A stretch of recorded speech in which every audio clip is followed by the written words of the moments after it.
There are two types of bracing arms for Bison Level.It Pedestals. The fixed height brace snaps into the sides of HD50 and HD75 pedestals.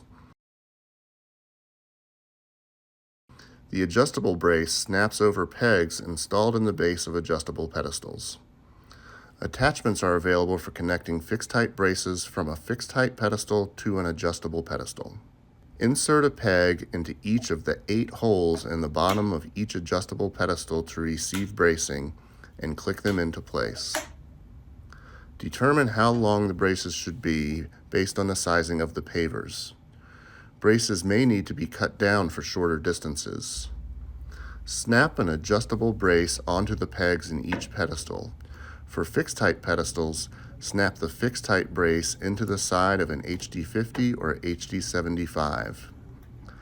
Use a BB Connect to attach the fixed height brace to an adjustable pedestal.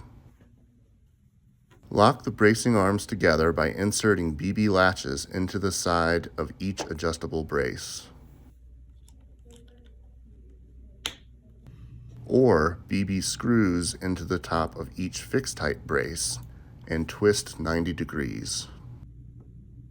Bison bracing can be installed on 4 sides of each pedestal to unify any pedestal grid with up to 36-inch spacing, providing strength and stability for applications ranging from seismic installations to pop-up parks.